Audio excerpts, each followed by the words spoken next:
지난주에 설교처럼 이삭의 탄생은 많은 사람들에게 기쁨이 되었습니다. 나는 여러분의 출생이 모든 사람에게 기쁨이 되기를 축원합니다. 이삭을 낳은 아브라함이 100세였습니다. 100세의 아들을 얻었기 때문에 아브라함은 입이 찢어질 만큼 좋았습니다. 이삭을 낳은 사라도 그 기쁨을 감출 수가 없었습니다. 또 이삭을 본 주변에 많은 사람들도 그 웃음을 막을 길이 없었습니다. 사람이 무슨 말을 한다고 꼭 기쁨을 주는 건 아닙니다. 이삭은 말도 못하는 어린 아이지만 갓 태어난 아이, 그냥 그 아이를 보는 것이 기쁘고 즐겁고, 이 아이를 볼 때마다 하나님은 불가능이 없으시다, 기적을 일으키시는 하나님이다, 하나님은 이 아이를 통하여 약속의 자녀를 주신다라고 하는 그런 생각을 합니다. 나는 여러분 주변에 있는 모든 사람들이 여러분의 얼굴만 봐도 하나님 생각하기를 바랍니다. 여러분이 하는 일, 하는 말, 여러분이 걸어가는 모습을 보면서, 여러분의 모습을 보면 사람들은 하나님을 느끼면 얼마나 좋겠습니까? 이삭의 출생은 아브라함과 사랑과 그 당시에 있는 사람들만 기쁘게 해준 것이 아니라 이삭의 모든 약속의 후예들이 그 축복과 기쁨을 계속해서 누렸던 것입니다. 우리의 조상 이삭을 통하여 주셨던 하나님의 놀라운 기적을 그들은, 그 후대들이 계속 기억한 것입니다. 그러나 이 기쁨은 그 후예들에게만 있었던 것은 아닙니다. 그 기쁨은 예수 그리스도를 믿는 모든 자들에게까지도 그 기쁨은 이어집니다. 이삭의 탄생은 예수 그리스도의 탄생의 예표였습니다. 따라서 이삭의 출생은 예수 그리스도의 탄생, 출생으로 이어지는 것입니다. 예수 그리스도는 하나님의 아들로서 인간의 죄를 구속하기 위하여 이 세상에 오셨습니다. 이삭이 아브라함이 100세에 불가능한 나이에 태어났던 것처럼 예수님은 동정녀 마리아에서 태어나셨습니다. 이삭이 약속의 자녀의 출발이었다면 예수님은 약속의 자녀의 완성이십니다. 그래서 누가복음에는 예수님의 탄생에 대해서 이렇게 기록하고 있습니다. 2장 14절에 보면은 지극히 높은 곳에서는 하나님께 영광이요 땅에서는 기뻐하심을 입은 사람들 중에 평화로다. 하나님께는 영광이 되고 땅에서는 모든 예수 그리스도를 보는 사람, 만난 사람, 믿는 사람들에게 평화를 주는 것입니다. 그분이 예수 그리스도이십니다. 예수 그리스도의 출생입니다. 예수를 만난 사람들마다 기쁨과 축복과 웃음을 받지 않는 사람은 하나도 없습니다. 왜냐하면 예수 그리스도를 영접하는 자, 곧 그 이름을 믿는 자들에게는 하나님의 자녀가 되는 특권을 주었기 때문에 그렇습니다. 여러분, 하나님의 자녀가 된다는 특권이 얼마나 귀합니까? 고등학교를 졸업한 학생이 자기가 원하는 대학에 들어갔다는, 그 대학에 소속됐다는 그 자체가 그를 기쁘게 하고 즐거워하지 않습니까? 내가 원하는 사람과 결혼했을 때 기뻐하지 않습니까? 요즘은 보니까 미 이민국에서 비자 얻기가 하늘의 별 따기 같이 어려워요. 이번에 윌러크릭에 우리 목회자님들이 다 신청했는데 2사람 되고 다 떨어졌어요. 여러분, 이민 비자다, 무슨 비자 하나만 얻어도 그렇게 좋아하는데, 여러분은 천국 백성이 된 줄로 믿습니다. 예수님 때문에 구원받고 하나님의 자녀가 되고 죄 사함을 받고, 그리고 우리는 하나님이 주시는 위로와 평화와 기쁨과, 그리고 하나님이 주시는 놀라운 그런 축복들을 누리게 되었으니 예수 만난 것이 얼마나 큰 기쁨입니까? 이삭을 본 사람들이 모두 다 웃음이 터졌던 것처럼 예수님을 본 사람에게는 웃음이 터지고 예수님을 만난 사람에게는 기쁨이 생기는 줄로 믿습니다. 예수님은 말씀하시기를 나는 길이요 진리요 생명이라고 말씀하셨습니다. 예수님은 나는 부활이요 생명이라고 말씀하셨습니다. 오늘 이 예수님을 여러분이 만나시기를 축원합니다. 그러면 여러분의 웃음은, 여러분의 입은 찢어질 것입니다. 그리고 여러분의 가슴은 터질 것입니다. 그분이 바로 예수 그리스도이십니다. 8절을 읽으십시오. 8절 시작. 아이가 자라서 젖을 떼게 되었고 젖을 떼는 것을 기념해서 아브라함이 큰 잔치를 베풀었다는 이야기입니다. 이게 무슨 얘기입니까? 이삭이 건강하게 잘 자랐다, 그런 표현입니다. 아프지 않고 약하지 않고 사고 나지 않고 잘 자랐습니다. 여러분, 아이가 세상에 태어나면 가족들은 기뻐합니다. 그러나 더 그 큰 기쁨은 아이가 건강하게 자라고 재롱을 떨면서 자라고 밤에는 잠 잘 자고 낮에는 잘 놀고, 이런 건강한 아이를 보면 부모님에게 근심 걱정이 다 사라집니다. 부모님들이 세상에서 여러 가지 어려운 일을 겪고 속상한 일을 많이 겪다가도 집에 돌아와서 새록새록 잠자는 어린아이의 얼굴을 보고 있으면 순식간에 그 시름은 다 없어지는 것입니다. 이삭은 건강하게 무럭무럭 잘 자라났습니다. 이삭의 어린아이였을 적에 잘 성장한 것은 바로 예수님을 생각하게 합니다. 누가복음 2장 40절에 보면은 예수님의 출생에 대해서 말씀하고 나서 그 다음에 예수님이 자라나는 모습을 이렇게 표현합니다. 누가복음 2장 40절인데, 아이가 자라며 강하여지고 지혜가 충족하여 하나님의 은혜가 그 위에 있더라. 우리 목사님들이 신방 가서요, 아이들 축복할 때 항상 단골로 뽑는 성경 구절이 이겁니다. 예수님처럼 이 아이가 잘 자라기를 축원하는 것입니다. 예수님은 어떻게 자랐습니까? 4가지의 축복이 있습니다. 첫째, 자라는 축복에 자라며. 여러분, 부모의 가장 큰 고통은 자라지 않는 자녀를 볼 때입니다. 키가 커야 될 텐데 크지 않는다든지, 성장을 해야 되는데 성장을 하지 않는 자녀를 보면 부모님의 마음은 아프죠. 예수님은 정상적으로 자랐다. 나는 여러분의 자녀도 잘 자라기를 축원합니다. 이삭이 잘 자랐을 것입니다. 두 번째는 강건하며, 잘해도 잘하지만 약하게 자라는 것이 아니라 힘이 넘치는 강건한 건강한 그런 성장을 예수님이 했다는 것이죠. 건강하게 자란 것만이 중요하지 않습니다. 한 걸음 더 나아가서 예수님에게는 지혜가 있었다 그랬습니다. 몸이 건강하게 자랄 뿐만 아니라 그 마음과 정신과 그 영이 지혜로 가득 찼었다. 예수님은 12살 때 성전에서 교사들하고 논쟁할 만큼 그 지혜가 총명했던 것입니다. 그러나 이것보다 더 큰 가장 본질적인 축복은 그 다음에 있는 축복인데, 하나님의 은혜가 그 위에 임하여 있더니 이렇게 되어 있습니다. 이건 축복 중에 축복입니다. 나는 여러분의 자녀가 하나님의 은혜가 넘치기를 축원합니다. 부모님들은 자녀들을 자기 품 안에 데리고 살 나이가 있어요. 사춘기를 거쳐서 대학을 들어가면 그 아이는 내 품을 떠납니다. 한 번 떠난 아이는 다시 돌아오지 않습니다. 그 아이는 하나님이 지켜주셔야 합니다. 하나님이 보호해 줘야 합니다. 어렸을 때는 내가 잔소리도 하고 충고도 하고 가르치지만 일단 성인에서 떠나면 부모는 더 이상 아이를 양육할 수 있는 기회를 잃어버리는 것입니다. 하나님의 은혜가 있어야 합니다. 잘 자라고 건강하고 지혜가 많고, 그리고 하나님의 은혜가 그 위에 임하여 있더니 바로 이것이 예수님의 모습이었습니다. 이삭도 아마 그렇게 잘 자랐으리라고 생각을 합니다. 이삭이 건강하게 자랐습니다. 강하게 자랐습니다. 지혜롭게 자랐습니다. 이삭은 하나님의 은혜 가운데 자랐습니다. 젖될 때가 되었을 때 사라는 못 볼 것을 하나 보게 됩니다. 그것 때문에 괴로워하기 시작합니다. 9절을 보십시오. 9절 시작. 사라가 본즉 아브라함의 아들 애굽 여인 하갈의 소생이 이삭을 희롱하는지라. 잘 자라고 있었는데 어느 날 우연히 엄마가 자기 아들을 보러 왔는데 이삭보다 14살 위인 이스마엘이 자기의 아들 이삭을 희롱하는 것입니다. 저는 영국에서 목회할 때 그런 자녀를 본 일이 있는데 2살 터울이었습니다. 한 아이가 태어나서 관심을 다 집중받았는데 두 번째 아이가 태어나니까 엄마 아빠 사랑이 둘째로 다갔어요. 이 말도 제대로 생각도 제대로 못하는 이 어린아이가 부모가 안 볼 때 애 눈을 팠어요. 너무 화가 나서. 그게 사람이에요. 인간이에요. 사랑을 뺏겼다는 분노 때문에 아마 그랬겠죠. 다행히 실명은 하지 않고 잘 회복이 됐습니다. 아브라함은 86세 때 이스마엘을 낳았습니다. 이스마엘을 낳았습니다. 그 100세 때 이삭을 낳았습니다. 그러니까 이스마엘과 이삭의 나이 차이는 14살 정도 됩니다.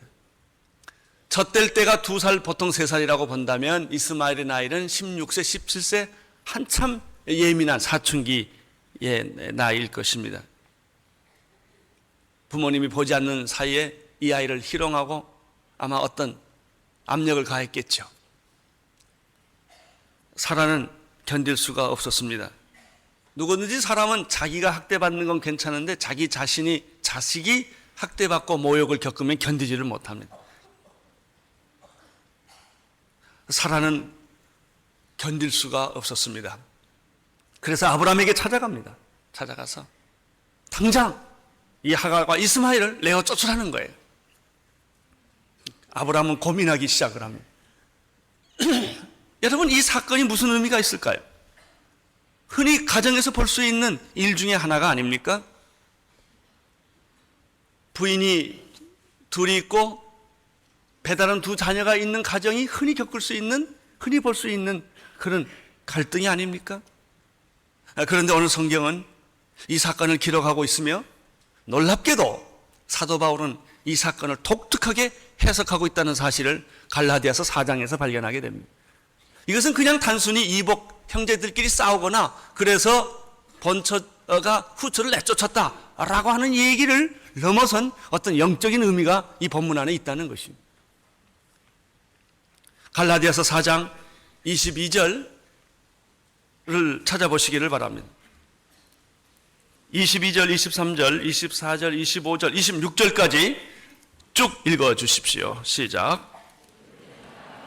2 아들이 있으니 하나는 계집종에서 하나는 자유하는 여자에게서 낳았다 하연 계집종에서는 육체를 따라 낳고 여자에게서는 약속으로 말미암은 이것은 비유니 이 여자들은 2 언약이라 하나는 신의 산으로부터 종을 낳은 자니 곧 하가라 이 하가는 아라비아에 있는 신의 산으로 지금 있는 예루살렘과 같은 데니 그가 자녀들과 더불어 종노릇하고 오직 위에 있는 예루살렘은 자유자니 곧 우리 어머니라. 하갈에게서 이스마엘이 낳았는데 이건 하나님의 뜻이 아니었어요. 이것은 순전히 아브라함의 믿음 없는 행동이었고 인간적인 실수로 만들어진 아이예요. 그래도 그렇게 실수를 했지만 아이였어요. 이삭은 하나님의 약속과 예언에 따라 난 자예요. 하나님이 주신 거예요. 불가능한 상황 속에서 하나님이 주신 거예요. 그러면 사라가 난 이삭, 하갈이 난 이스마엘은 무슨 의미가 있느냐? 하나는 계집종에서 하나는 자유하는 여자에서 낳았다 이렇게 되었습니다. 계집종에서 난 자녀는 육체를 따라 낳고 또 약속의 여자에게서 다른 한 여자에게 난 것은 약속으로 말미암는 것이다. 그 다음에 40, 23절을 보십시오. 이것이 뭐라고 그랬습니까? 비유라는 말을 씁니다. 이것은 영적 진리를 우리에게 가르쳐 주시는 이야기라는 것입니다.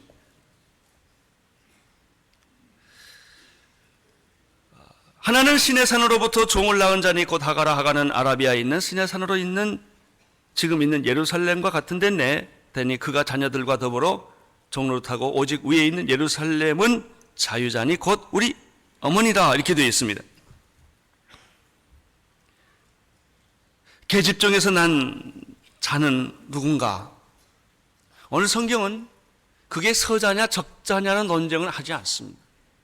혹시 이 자리에 계신 분 가운데 서자냐 적자냐는 그런 문제로 논쟁을 하거나 또 그런 상황이 있는 분들은 이 말씀을 통해서 다 위로받게 되기를 바랍니다.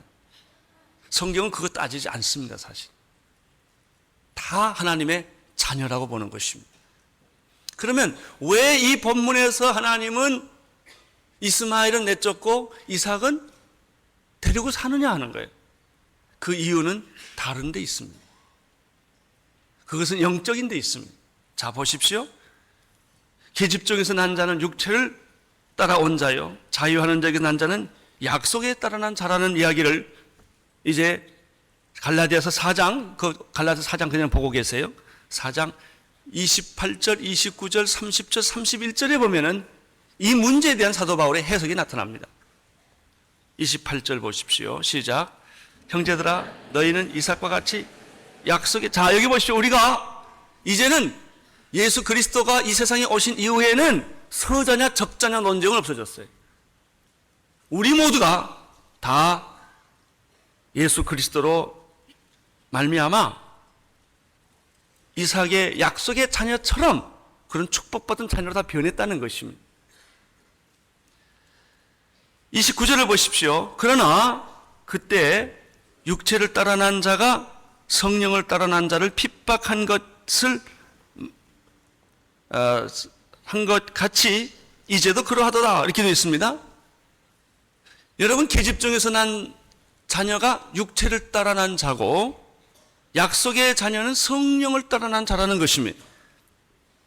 이것이 옛날에 육체를 따라 난 이스마엘이 약속의 자녀인 이삭을 희롱한 것처럼 지금도 그런 일이 있다는 거예요. 그게 뭔지 아세요? 우리는 예수 그리스도를 믿고 영의 자녀가 됐어요. 약속의 자녀가 됐어요. 성령의 자녀가 됐어요. 그러나 아직 우리 안에는 버리지 못한 육신의 자녀가 그냥 있다는 거예요. 그래서 육신의 자녀가 약속의 자녀를 희롱한 것처럼 육의 생각이, 육신의 일이 영의 생각을 희롱하고 장난한다는 것입니다. 이것을 이렇게 해석하라는 거예요. 그게 서자냐 적자냐는 논쟁으로 가지 말고 이 메시지의 핵심은 육의 싸움과 영의 싸움이라는 거예요. 육과 영의 싸움이라는 것으로 사도 바울은 분명하게 해석을 해줍니다. 30절을 보십시오. 그러나 성경이 무엇을 말하느냐? 계집종과 그 아들을 내어 쫓으라. 계집종의 아들이 자유하는 여자를 아들로 더불어 유업을 얻지 못하리라 하였느니라. 이거 잘 보세요. 그럼 성경이 뭘 말하냐? 하나님은 이 계집종과 그 아들을 내어 쫓으라고 했단 말이죠. 그것은 사람을 구분하거나 특별 대우한다는 뜻이 아닙니다. 그 당시에 육체에 난 자가 영으로 난 자를 핍박했기 때문에 하나님이 육체로 난 자를 내어 쫓았던 것처럼 지금도 내 안에 육신의 소욕과 육신의 생각과 육신의 모든 욕망을 내 안에서 내어 쫓으라 라고 하는 뜻이라는 것입니다. 왜냐하면 육신의 생각은 영의 생각과 더불어 하나님의 유업을 받지 못하기 때문이다. 자, 이제 창세기 21장으로 돌아오십시오. 그렇게 해야 이 말씀이 정확하게 해석이 됩니다. 그렇지 않으면 가정싸움에 하나님이 말려든 거 외에 아무것도 없어요. 사도 바울은 정확하게 이 문제의 본질을 규명해 준 것입니다. 자, 창세기 21장 10절을 보십시오. 시작. 그가 아브라함에게 이르되 이 여종과 그 아들을 내어 쫓으라. 이 종의 아들들은 내 아들 이삭과 함께 기업을 얻지 못하리라. 이게 무슨 말입니까? 지금 내 안에 우리는 예수 그리스도를 믿음으로 말미암아 약속의 자녀가 되었고 영의 자녀가 되었고 우리는 영의 일을 하는 사람이에요. 그런데 아직도 내 안에 육의 생각, 옛 모습 이것들이 계속 그냥 그대로 있어서 두 가지가 있으면 어떤 일이 생기는가? 육의 생각이 영의 생각을 희롱하는 거예요. 육의 자녀가 영의 자녀를 희롱하는 거예요. 이대로 계속 두다 보면 큰 불상사가 난다는 것입니다. 육체에 따라 난 자는 약속을 따라 난 자와 유업을 같이 받지 못하기 때문에 육의 생각은 유업을 받지 못하기 때문에 계속 영의 생각을 희롱하기 때문에 이것을 끊어버려라. 내가 쫓으라 하는 메시지라는 것입니다. 자, 조금 더 우리가 생각을 해보겠습니다. 로마서 8장 5절, 6절, 7절, 8절을 보면 오늘 우리가 보았던 이 말씀을 뒷받침해주는 메시지가 나옵니다. 로마서 5장, 8장 5절, 6절, 7절, 8절을 보면 이런 말씀이 있습니다. 육신을 쫓는 자는 육신의 일을, 영을 쫓는 자는 영의 일을 생각하나니 육신의 생각은 사망이요 영의 생각은 생명과 평안이니라. 육신의 생각은 하나님과 원수가 되나니 이는 하나님의 법에 굴복치 아니할 뿐 아니라 할 수도 없음이니라. 육신에 있는 자들은 하나님을 기쁘시게 할 수 없느니라. 사라는 이삭을 희롱하는 이스마엘을 내어 쫓기로 결심을 합니다. 이것을 오늘 다시 우리에게 적용해 본다면 나는 오늘 여러분들 안에 있는 육신의 생각을 내어 쫓기로 결정하기를 축원합니다. 여러분에게 주시는 축복의 생각은 영의 생각이에요. 여러분은 약속의 자녀예요. 그래서 이 육신의 생각이, 육신의 자녀가 여러분을 지배하고 여러분을 괴롭히고 여러분을 희롱하게 하지 못하도록 끊어버려라 하는 말씀입니다. 자, 11절을 보십시오. 11절 시작. 아브라함이 그 아들을 위하여 그 일이 깊이 근심이 되었더니 하나님이 12절 하나님이 아브라함에게 이르시되 내 아이나 내 여정을 위하여 근심치 말고 사라가 내게 이른 말을 다 들으라. 이삭에게선 나는 자라야 내 씨라 칭할 것입니다. 아브라함은 기막힌 깊은 근심에 빠지게 됩니다. 우리 부모님 대야 할 수 없었지만 나는 여러분 대에 와서 아내를 둘 얻는 그런 비극이 일어나지 않게 되기를 축원합니다.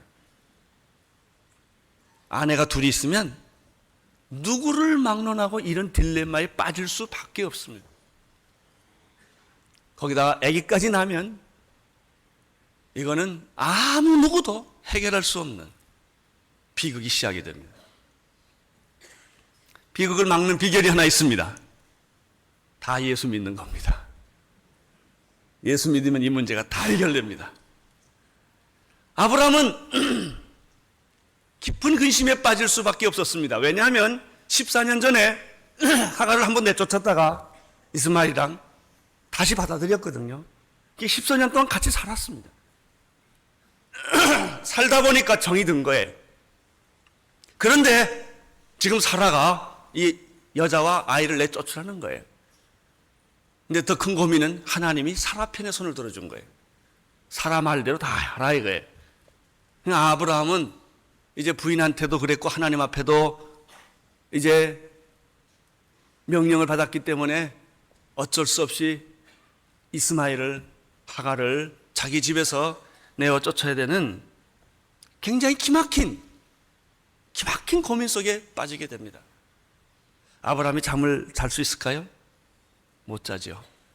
사라가 옆에 누워 있으니까 잠을 잘 자는 척 하지만 못 자죠.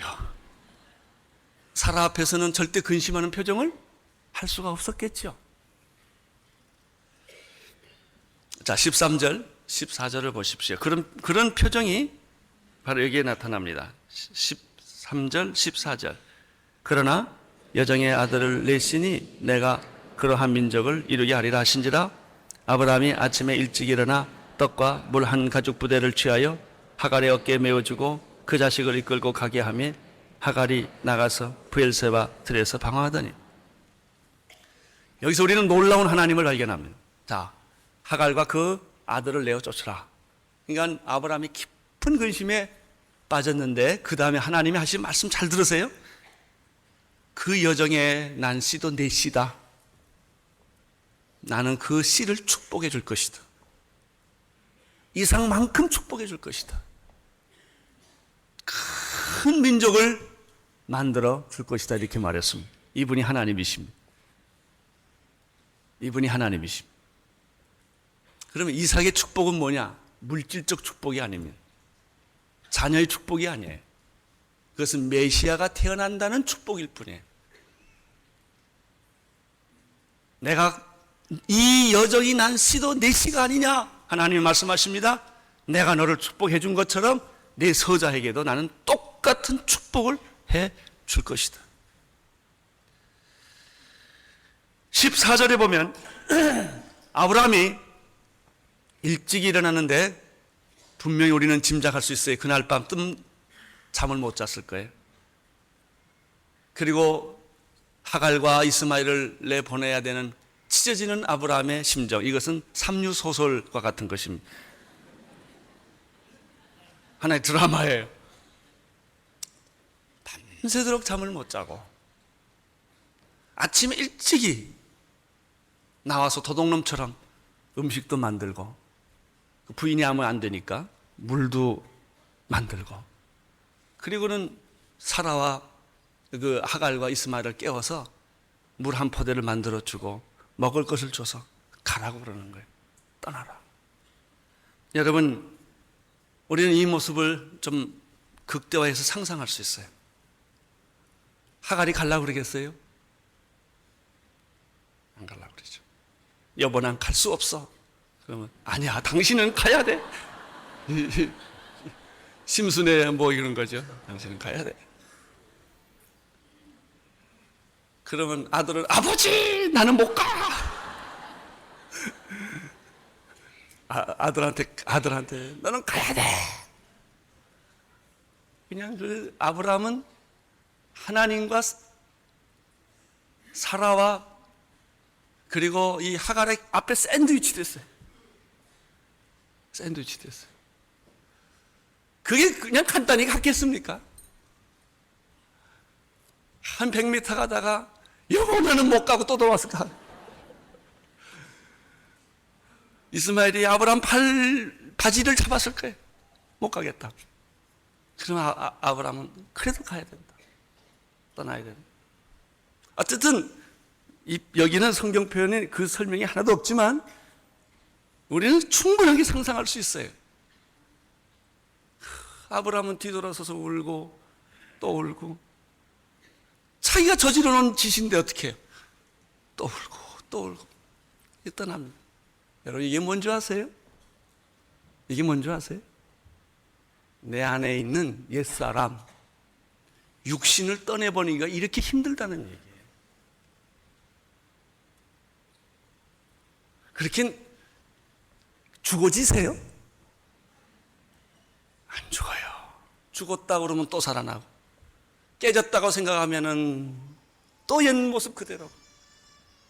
이게 내가 죽어야 될 텐데, 옛사람이 죽어야 될 텐데, 육체의 자녀는 죽어야 될 텐데, 그래야 영의 자녀가 희롱을 안 당한단 말이에요. 이 육체의 자녀는 영의 자녀를 희롱을 하거든요. 육의 생각은 영의 생각을 이겨버리거든요. 이것을 내가 몰아내지 않으면 내가 영적인 삶을 살기가 어렵단 말이죠. 어떻게 이 육신의 자녀, 내가 이 육신의 이 생각을 벗어버릴 수가 있겠는가? 자기가 만들어 놓은 씨앗인데 이게 버리기가 이렇게 쉽지가 않은 거예요. 또 그런 사람도 있더라고요. 보니까 버리긴 버렸는데 나중에 또 찾아가 뒤로 돈 또 갖다 주고 뭐 이러는 걸 봐요. 이게 안 되는 거예요. 자기가 죽는다는 게 이렇게 어려운 거예요. 그리고 14년 동안 같이 살았거든요. 귀신하고 오래 산 사람들은요, 귀신 성격을 가지고 있어요. 귀신 문화를 가지고 있어요. 그 예수 잘 믿다가도 휙 돌아가요. 휙 돌아가요. 세상으로 휙 돌아가고, 옛날로 휙 돌아가고, 물질로 그냥 돌아가고, 우상 섬기던 그 모습 그대로 돌아가 버려요. 예수 믿다가도 점 보러 가고 막 그래요. 그게 맞는 것 같다 이거예요.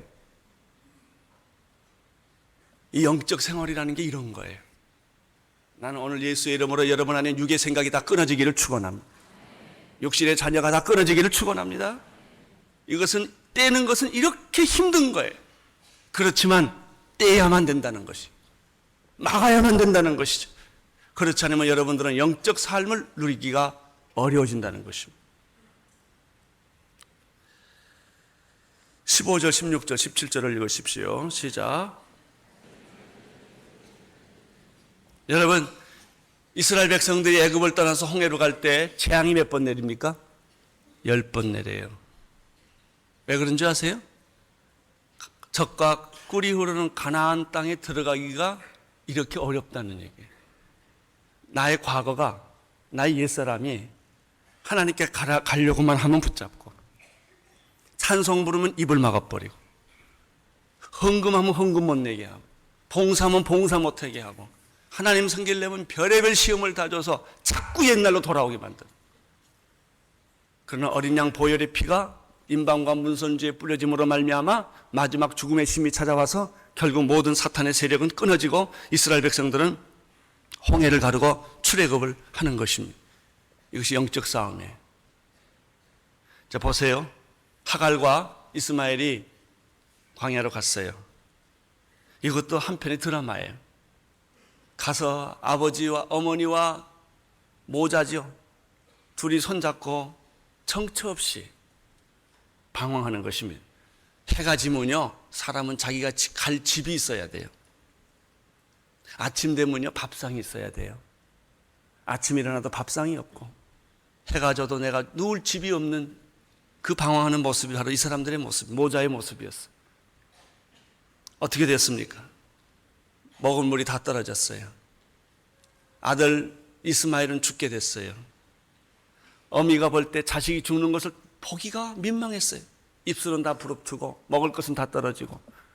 여기 성경을 보니까 그 자식은 떨기나무 아래 두고 어머니는 살 한바탕, 이게 무슨냐면 그 화살을 쏘면 화살이 한 사위 가는 거리예요. 약 100m 거리에 떨기나무 밑에 아들이 있고 어머니는 100m쯤 떨어진 곳에 아들과 둘이 맞붙이고 땅을 치고 우는 거예요. 이 모습이 얼마나 기막힌 모습입니까? 17절, 18절을 보십시오. 시작. 하나님이 그 아비의 소리를 들으심으로 하나님의 사자가 하늘에서부터 하갈을 불러 가라사대 하갈아 무슨 일이냐 두려워 말라. 하나님이 저기 있는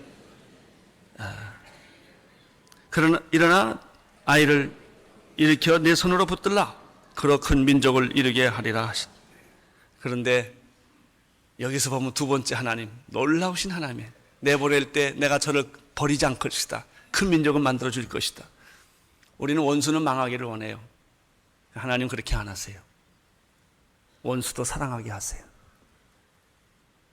우리는 서자는 망했으면 좋겠다고 사람들이 생각해요. 하나님은 그렇게 안 하세요. 이삭을 축복하는 것만큼 똑같이 그를 축복하세요. 여기 또 하나님이 말합니다. 하나님이 그 아이의 기도 소리를 들어주셨다. 이분이 하나님이십니다. 하나님은 구별하지 않습니다. 흑인이나 백인이나 두 배에서 난 자를 누구를 특별하게 더 축복하거나 이렇게 하지 않습니다. 하나님은 똑같이 축복하시는 하나님, 아니 오히려 약자 편에 서시는 하나님, 연약한 자를 위로하시고 격려하시는 그런 하나님을 보게 됩니다. 하갈에게 말합니다. 두려워 말라. 하나님이 저기 있는 그 아이의 기도를 그 소리를 내가 들었다. 너는 아이를 일으켜라. 그 아이는 큰 민족을 이루게 될 것이다. 얼마나 놀라운 하나님이십니까? 하나님은 우리에게 양반이냐 상놈이냐 이런 걸 구분하지 않으신 분이세요. 아니 오히려 천한 자 편에 서 계시고 그들의 기도를 들어주시는 그런 은혜의 하나님, 놀라운 하나님. 하나님은 이스라엘의 하나님만이 아니에요. 개같이 취급받았던 이방인의 하나님이시고 그들을 통하여 하나님은 영광을 받으시는 그런 하나님이라는 사실을 계속해서 반복해서 이야기를 합니다. 그럼 이스라엘 사람들의 실수는 뭐냐? 자기만의 하나님이라는 거. 하나님을 독점한 데 문제가 있는 거예요. 여러분 지금 팔레스타인과 이스라엘이 지금 이 중동에서 계속 싸우고 있는데 그 싸움의 논리가 뭔지 아세요? 이 복음의 뜻을 깨닫지 못하고 계속해서 이방인들을 적대하고 이스마엘 자녀들을 적대하려는 그런 미움의 싸움이 중동 싸움이에요. 중동 싸움의 해결은 간단합니다. 유태인들이 예수 믿고요. 아랍 사람들 예수 믿으면 다 끝날 얘기예요. 이 방법 외에는 육체적인 싸움에는 해결이 없습니다. 나는 여러분의 집안에서도 육체적인 싸움을 하지 않게 되기를 축원합니다. 그 싸움은 서로 비참해지는 것밖에는 아무 해결이 없습니다. 하나님의 마음처럼 다 축복하고 다 사랑하고 다 하나 되고 다 정말 그리스도의 약속의 자녀로 다시 태어나는 것을 하나님은 기뻐하신다고 하는 것입니다. 19절을 보십시오. 시작. 하나님이 하갈의 눈을 밝히심에 샘물을 보고 가서 가죽 부대에 물을 채우다가 그의 할렐루야. 나는 하갈을 지켜주신 하나님을 찬양합니다. 이스마엘에게 샘물을 먹여주신 하나님을 찬양합니다. 그리고 그 민족을 크게 만들어 주셨던 것이죠. 20절, 21절을 보십시오. 시작. 하나님이 그 아이와 함께 계심에 그가 장성하여 광야에 거하며 활 쏘는 자가 되었더니 그가 바란강에 거할 때 그 어미가 그를 위하여 애굽 땅 여인을 취하여 아비를 삼게 하시는.